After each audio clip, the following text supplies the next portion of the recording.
বিসমিল্লাহির রহমানির রহিম। আজকে বিশেষভাবে দ্য টেন্স নিয়ে আসার যুক্তি হলো যে আমাদের একদম প্রাইমারি লেভেল থেকে শুরু করে ক্লাস 9-10 পর্যন্ত সব ক্লাসেই গ্রামারে, ইংরেজি গ্রামারে বেসিক বা মৌলিক যে জ্ঞানটা দরকার হয় সেটা হচ্ছে tense, narration, voice, transformation of sentence, বিভিন্ন রকম গ্রামারে আমাদেরকে টেন্সের জ্ঞান না থাকলে আমরা সেন্টেন্স মেকিং করতে পারি না, সেন্টেন্স তৈরি করতে পারি না। সেই জন্য আমাদেরকে টেন্সের জ্ঞানটা নিতে হবে। তাহলে টেন্সটা কি? টেন্স হলো একটি বাক্যে বা সেন্টেন্সে যখন কোনো কাজের সময়, কাজটি কখন সংগঠিত হচ্ছে, কখন হয়েছে বা কখন হয়েছিল বা হবে, এরকম সময় বোঝায়। বর্তমান, অতীত এবং ভবিষ্যৎ বোঝাতে ভার্বের জন্য যে যে রূপ ব্যবহৃত হয় ভার্বের, সেটাকে আমরা টেন্স বলি। তাহলে টেন্স হচ্ছে কত প্রকার? টেন্স হচ্ছে 3 প্রকার। একটা হচ্ছে প্রেজেন্ট, বর্তমান, একটা হচ্ছে পাস্ট, অতীত, আর একটা হচ্ছে ফিউচার, ভবিষ্যৎ। কিন্তু বইয়ে আমাদের প্রেজেন্টের 3টা টেন্স আছে, 4টা টেন্স আছে, তারপরে পাস্টের 4টা আছে, এবং ফিউচারের 4টা আছে। হ্যাঁ, তা আমরা করব কি, 3টা আগে আমরা 3টা পাশাপাশি প্রেজেন্ট ইনডেফিনিট, পাস্ট ইনডেফিনিট এবং ফিউচার ইনডেফিনিট, এই 3টা আগে শিখে নেব। তারপরে আমরা present continuous, past continuous, future continuous, প্রত্যেকটা কন্টিনিউয়াস পাশাপাশি শিখে নিব। তারপরে present perfect, past perfect, future perfect, 3টা পাশাপাশি শিখে নেব। এরপরে present perfect continuous, past perfect continuous, future perfect continuous, আমরা পরপর এই 3টা এক জাতীয় শিখে নিব। কারণ হচ্ছে, প্রশ্ন হচ্ছে যে এই সিরিয়াল ব্রেক কেন? সিরিয়াল ব্রেক হওয়ার কারণ হচ্ছে যে 3টার মধ্যে একটা মিল থাকে, বিশেষ করে প্রেজেন্টের সাথে ফিউচারের একটা মিল পাওয়া যায়, এবং 3টা একই জাতীয় বলে আমাদের 3টা শিখে নিলে সহজেই মনে রাখা সোজা হয়। এবং অনেকে আছে যে স্ট্রাকচার, গঠন মুখস্থ করে এবং নানা রকমের পদ্ধতি অবলম্বন করে।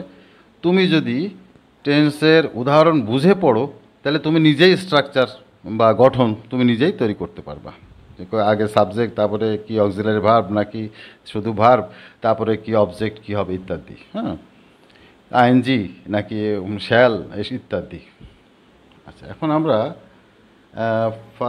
শিখব হচ্ছে প্রেজেন্ট ইনডিফিনিট। তো প্রেজেন্ট ইনডিফিনিট হচ্ছে অভ্যাসগত। হ্যাঁ, প্রেজেন্ট ইনডেফিনিটের আবার একটা বাংলা আছে, সেটা হচ্ছে সাধারণ বর্তমান। এটা হচ্ছে অভ্যাসগত কাজ বা চিরন্তন সত্য যেটা হয়, সেটাকে আমরা বলি সাধারণ বর্তমান বা প্রেজেন্ট ইনডিফিনিট। যেমন আমি, আই রাইট, আমি লিখি। ইউ রাইট, তুমি লেখো। হি আর অথবা শি রাইট, সে লেখে। এখন কি লিখি? চিঠি লিখতে পারি, প্যারাগ্রাফ লিখতে পারি, পরীক্ষার খাতা লিখতে পারি, সেটা হচ্ছে অবজেক্ট। তাহলে আমি লিখি, ধরো চিঠি, I write a letter. You write a letter, তুমি লেখো। ইউ রাইট এ লেটার, সে লেখে। He writes a letter. তাহলে এখানে আবার এস বললেন কেন স্যার? এখানে একটা বিশেষ কথা মনে রাখতে হবে, প্রেজেন্ট ইনডিফিনিটের থার্ড পারসন সিঙ্গুলার নাম্বারে যদি একজন হয়, এক বচন হয়, তাহলে ভার্বের শেষে এস বা ইয়েস যোগ হয়। এটা খুব একটা গুরুত্বপূর্ণ, এই একটি মাত্র টেন্স যেখানে এস বা ইয়েস যোগ হয়, আর 12টি টেন্সের কোথাও এস বা ইয়েস যোগ হয় না। আচ্ছা, এখন আমরা চলে যাব, যেহেতু আমরা প্রেজেন্ট ইনডিফিনিটটা বুঝলাম, তাহলে আমরা সোজা চলে যাব পাস্ট ইনডিফিনিটে।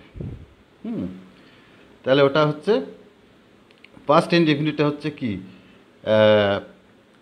আই রোট, ইউ রোট, আমি লিখলাম, সে লিখলো, তুমি লিখলে, সে লিখলো। হি রোট, এখানে কিন্তু আর এস বাই এস যোগ হয়নি, খেয়াল করে দেখো। থার্ড পার্সনে কিন্তু আর প্রেজেন্ট ইনডিফিনিটের মতো আর এস বাই এস যোগ হবে না, আমি বলেছিলাম যে ওই একটাতে।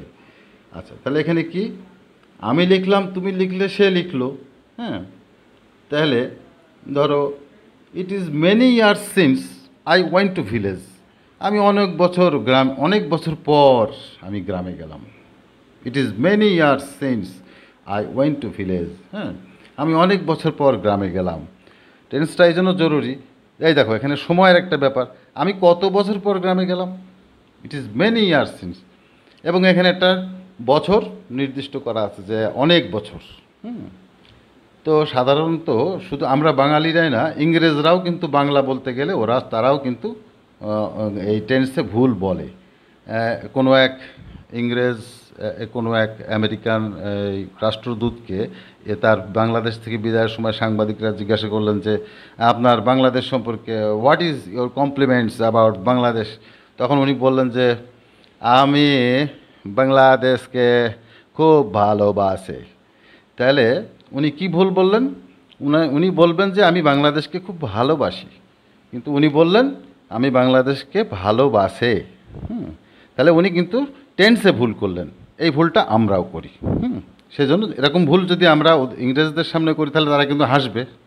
আচ্ছা, পরবর্তী টেন্সে আমরা যাব ফিউচার ইনডেফিনিট। ফিউচার ইনডেফিনিটে হচ্ছে আমি লিখব আই শ্যাল রাইট, তুমি লিখবে ইউ উইল রাইট, সে লিখবে হি উইল রাইট। তাহলে আমি একটা চিঠি লিখব, তুমি একটি চিঠি লিখবে, সে একটি চিঠি লিখবে।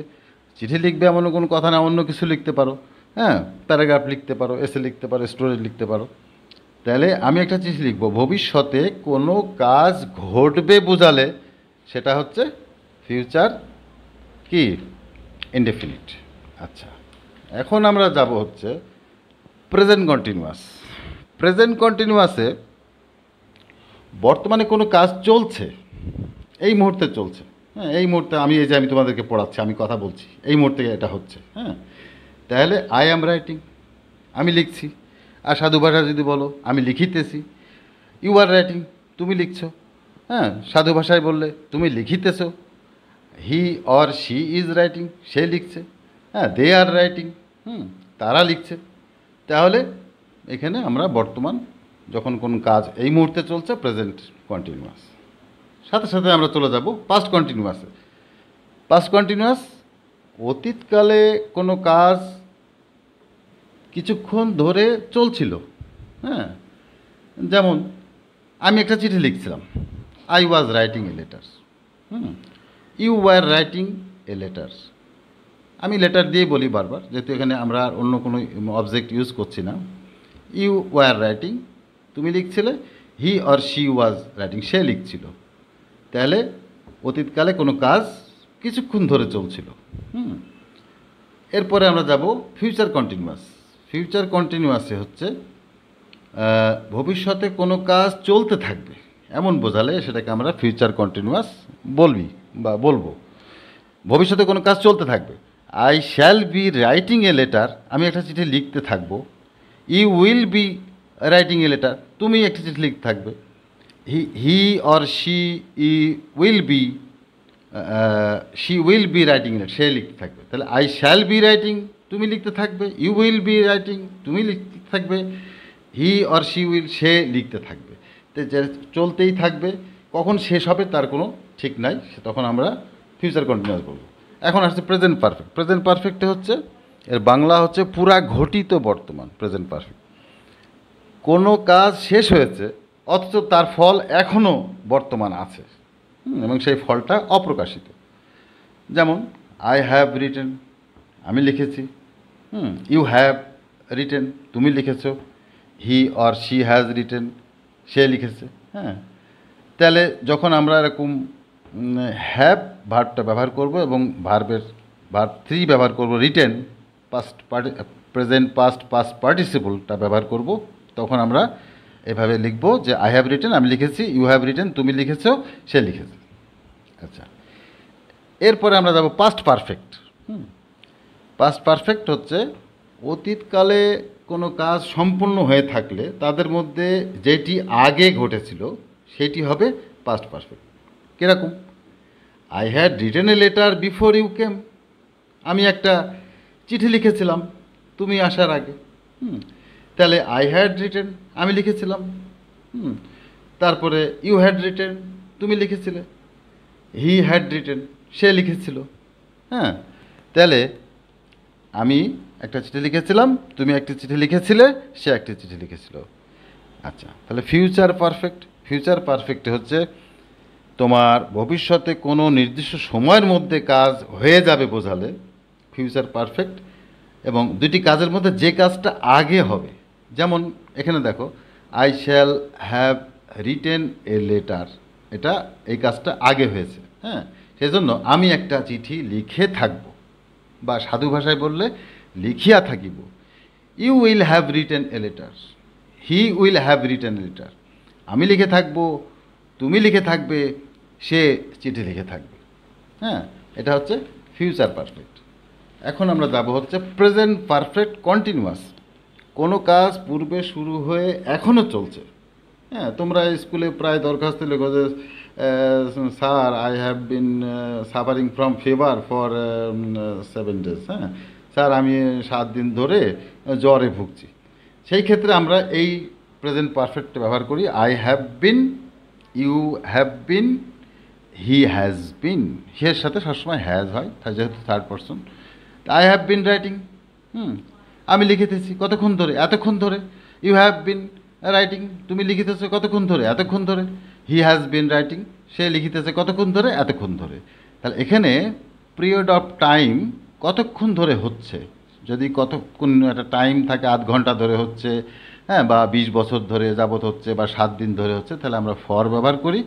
আর যদি পয়েন্ট অফ টাইম কখন হচ্ছে, হ্যাঁ, 2020 সাল থেকে হচ্ছে, হ্যাঁ, করোনা ভাইরাস 2020 সালের অমুক মাস থেকে হচ্ছে, তখন কিন্তু এখানে আমরা আর ওই ফর ব্যবহার করব না, সিন্স ব্যবহার করব। হ্যাঁ, তারপরে সোমবার থেকে হচ্ছে, জানুয়ারি মাস থেকে হচ্ছে, সকাল থেকে হচ্ছে, এরকম হলে আমরা সিন্স ব্যবহার করব। আর যদি এরকম তোমার পিরিয়ড অফ টাইম কতক্ষণ ধরে হচ্ছে, এটা যদি তোমার হয় এই 1 ঘন্টা ধরে, 20 বছর যাবত, বা 7 দিন ধরে, তাহলে আমরা ফর ব্যবহার করব। আচ্ছা, এরপরে আমরা যাচ্ছি পাস্ট পারফেক্ট কন্টিনিউয়াস টেন্সে। পাস্ট পারফেক্ট কন্টিনিউয়াস টেন্সটা হলো অতীতকালে কোনো কাজ কোনো বিশেষ সময়ের পূর্বে শুরু হয়ে অন্য আর একটি ঘটনা, হ্যাঁ, পর্যন্ত চলছিল, অন্য একটা ঘটনা পর্যন্ত চলছিল। যেমন I had been writing a letter before you came, তুমি আসার আগে আমি একটা চিঠি লিখেছিলাম। হ্যাঁ, আমি লিখেছিলাম, এটা হচ্ছে যে কাজটা আগে হবে সেটা হবে হলো past perfect continuous. I had been writing, আমি কি করেছিলাম, আমি একটি চিঠি লিখেছিলাম। ইউ হ্যাড বিন রাইটিং, তুমি লিখেছিলে। হি হ্যাড বিন রাইটিং, লিখছিলাম, সরি দুঃখিত, লিখছিলাম। আই হ্যাড বিন রাইটিং, আমি লিখছিলাম সে আসার আগ পর্যন্ত। তুমি লিখছিলে, হ্যাঁ, সে লিখছিল। ওই হ্যাড মানে যেহেতু ছিল, হ্যাড মানেই আমরা ছিল ব্যবহার করি, ওইটা মনে রাখবা, মনে রাখার সুবিধার্থে। হ্যাড যদি ছিল হয় তাহলে আই হ্যাড বিন, আমি লিখছিলাম। ইউ হ্যাড বিন রাইটিং, তুমি লিখছিলে এবং সে লিখছিল। এটা কোনো কিছু ঘটনার অতীতকালে কোনো কাজ কোনো বিশেষ সময়ের পূর্বে আর একটা ঘটনার পর্যন্ত চলছিল। হ্যাঁ, সে ওই যে সে আসার আগ পর্যন্ত। আচ্ছা, এখন ফিউচার পারফেক্ট কন্টিনিউয়াস টেন্সে আমরা যাব। I shall have been writing, you will have been writing, he will have been writing a letter before you come, এরকম একটা দিতে পারি। ভবিষ্যতে কোনো সময়ের মধ্যে কোনো কাজ চলতে থাকবে এবং দুইটি কাজের মধ্যে যে কাজটি আগে হতে থাকবে তা হবে ফিউচার পারফেক্ট কন্টিনিউয়াস। তুমি আসার আগে আমি একটি চিঠি লিখে থাকব। I shall have been writing a letter before you come, তুমি আসার আগ পর্যন্ত আমি। তারপরে তুমি লিখতে থাকবে অমক আসার পর্যন্ত, সে লিখতে থাকবে এইটা হওয়ার আগ পর্যন্ত, এরকম একটা জিনিস এখানে শর্ত থাকবে। এই হলো মোট তোমাদেরকে একটা ধারণা দিলাম। এছাড়া আমি এর সাথে তোমাদেরকে একটা নোটও দিয়ে দেবো, তোমাদের এখানে এই পেজে পেয়ে যাবা নোটটা। সেটা যদি তোমরা বাসার নোট হিসেবে ফলো করো পড়ার সময়, তাহলে আরও বুঝতে ডিটেলস ওখানে আছে, বুঝতে পারবা, অনেক সুবিধা হবে। আর এছাড়া আমরা এভাবেই দেখো 3টি ইনডেফিনিট পাশাপাশি শিখব, 3টি কন্টিনিউয়াস পাশাপাশি শিখব, 3টি পারফেক্ট পাশাপাশি শিখব, 3টি পারফেক্ট কন্টিনিউয়াস পাশাপাশি শিখব। স্যার কেন স্যার আপনি উল্টাপাল্টা করে দিলেন? এর সুবিধাটা কি? আমি নিজে একসময় টেন্স ভালো বুঝতাম না বা মনে রাখতে পারতাম না। যখন আমি এই তিনটা পাশাপাশি করে শেখা শুরু করেছি সেদিন থেকে আমি সব কিছু মনে রাখতে পারি। সেজন্য আমি তোমাদেরকে এই বিশেষ ক্লাসটা নিলাম। এটা আমার নেওয়ার কথা না, তারপর আমি নিলাম এই জন্য যে আমি তোমাদের এই জিনিসটা দীর্ঘদিন চাকরি করতে গিয়ে আমি দেখেছি যে ছাত্রছাত্রীরা মারাত্মক রকম টেন্সের ভুল করে এবং টেন্স জানে না বা হয়তো না জানার ফলে এই উল্টাপাল্টা হয়। আমি তোমাদেরকে একটা উপকার করে দিলাম, যদি তোমরা মনোযোগ দিয়ে বোঝো ইনশাল্লাহ সারা জীবন আর টেন্স কোনোদিন ভুল হবে না। এই পর্যন্তই। সবাই ভালো থাকো, সবাই সুস্থ থাকো, আর সবাই সবার জন্য দোয়া করি। আল্লাহ হাফেজ, আসসালামু আলাইকুম।